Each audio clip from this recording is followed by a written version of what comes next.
Hello，大家好，又係揭呢個開箱啊，唔係呢個測試影片啊，咁啊唔算係開箱嘅，咁之前都開咗呢個 Amstrad Riser 噶啦，咁由於我未買呢個Zero One 100，所以今次條片都係用呢個 Amstrad Riser 嚟做。第4集就做咗啦，咁啊大家都見到阿二叔做嗰個Kamen Rider Holobi 噶，咁啊滅啊，咁出現咗啦，咁啊腰帶嗰個滅亡迅雷 Pro Riser。正式發售日期好似係11月嘅，大家有睇過情報圖嘅話都知道啊。之前出現咗嘅一啲直換又好，或者扭蛋版嘅 Pro-Rise Kit 都會有3隻音效啦，即係for Zero One Diver 嘅音效啦 ，for 呢一個 Amstrad Riser 啦，仲有呢個 Vegetable Genius 嗰個版本都有嘅。咁啊，即係等於一個 Pro-Rise Kit 裏邊有3個版本音效。咁啊，之前都試過俾大家睇㗎啦。咁啊，第一次試 Flying Falcon 嗰陣時都試咗。Zero One 100音效啦，第二次將佢放入去呢度嘅時候，佢就變咗 Amstrad Riser 版本嘅音效啦。今次我哋試晒3隻，不過淨係用呢個 Amstrad Riser 一次過試晒3款音效。點做到呢樣嘢咧？不過首先咧就熄鬼咗佢嗰個本身 Amstrad Riser 裏邊自己音效先，如果唔係就會好亂啲聲。試咗平時呢個普通嘅 Shooting Rule 嘅玩法先。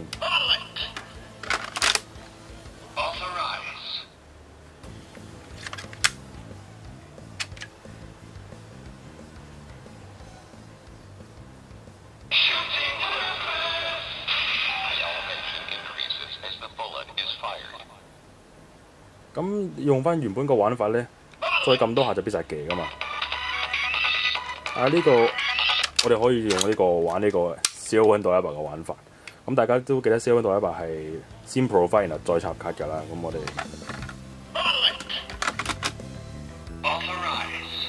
呢個時候唔好插入去住，我哋撳實個扳機。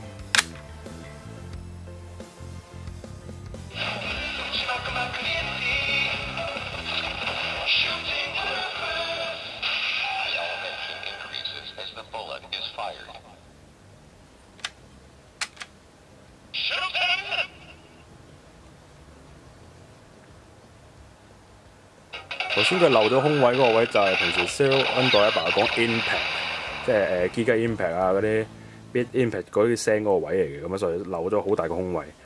咁啊試咗 Zero One 同埋呢個 Amstrad Riser 嘅玩法之後，咁究竟點樣錯到呢一個滅亡迅雷嘅版本咧？咁啊如果大家睇翻嗰張訂單圖啦，咁啊見到佢條腰帶呢個玩法咧就直接將個 Pro-Rise Card 插入去啦，但係咧識日文嘅朋友可以見到啦，咁啊佢都完全冇顯示會有呢個 Auto-Rise 呢個嘢出現嘅。正常授權都會有 Auto-Rise 啦，因為通常腰帶都裝咗個磁石感應，咁就可以令到 Auto-Rise 啦。但我見到滅亡迅雷嗰個腰帶嗰個顯示圖咧，首先就冇見過佢有撳過呢個掣啦，咁啊直接就插腰帶嘅。然後佢腰帶嗰度係拉下邊嗰個杆就會強制，就好似阿不破咁樣去強制打開呢塊嘢啦。應該滅亡迅雷同阿不破都一樣，都係強制授權嘅人嚟㗎啦。咁啊，我哋就試下完全唔撳掣，直接插入去。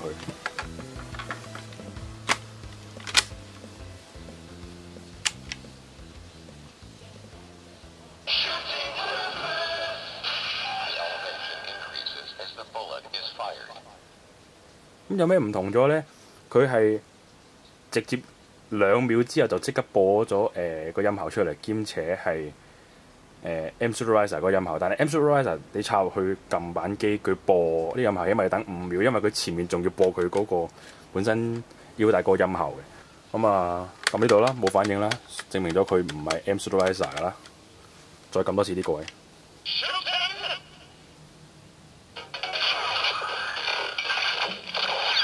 好啦，大家聽到佢 shooting 同埋出必殺技音效之間係隔咗都好短嘅啫，即係比頭先Zero One Diver 嗰個係仲短啲。頭先 Zero One Diver 你撳完佢 shooting， 佢都等咗比較長時間先會播必殺技。呢個就一撳就即刻起隔咗唔夠1-2秒多都即刻播啦。咁如果要試嘅話，當然我哋要試呢個最緊要嘅Flying Falcon 啦，話晒都係滅亡迅雷第2位拉打迅嘅變身啊嘛，咁我哋就試下。咁啊，聽咗佢原本 Zero One Diver 嘅聲先啦。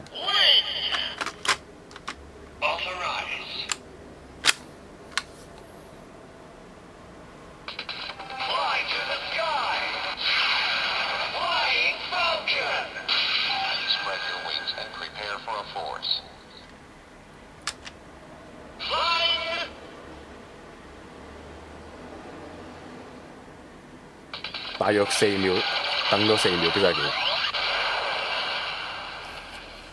好啦，直接到滅亡迅雷啦，唔撳掣，直接入。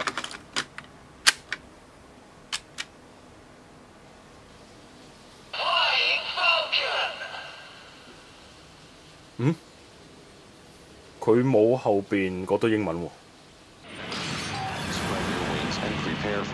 係啦，冇咗後邊 Prepare Force 嗰個英文，會唔會係滅亡迅雷版本就會冇咗呢個音效咧？我唔知，因為 Flying Falcon 好似冇出到食玩同埋扭蛋，所以未知係咪滅亡迅雷係呢個音效。咁啊，必殺技咧，係啦，2秒到嘅啫，就即擊必殺技啦。Provide Key 3個功能嘅音效都 check 晒，3間公司嘅音效都 check 晒啦啊！好啦，今集嘅第一集嘅錯聲系列就去到咁多啦。咁啊，唔知未來仲有啲乜嘢嘅即係特攝玩具可以繼續有錯聲咁樣玩啦。咁啊，今次錯聲係比較特別啲嘅，因為以往嘅錯聲都係基本上一個 DX 玩具呢啲掣係咁篤2-3下應該都會錯到聲，但係今次佢係加埋個磁石感，更加難搞。基本上唔會有第4隻聲啦啩，就算有都6期用2個 Provide Key 變身，應該就唔係太關事，所以應該都冇乜影響喺到後期咁啊。超溫度100我會拖一拖先，因為我要攞 Neo 電度拉把，所以呢排我唔可以喐住我啲錢，所以唔可以買超溫度拉把住。好啦，今次呢個錯聲系列第一集喺到呢度，有緣再見。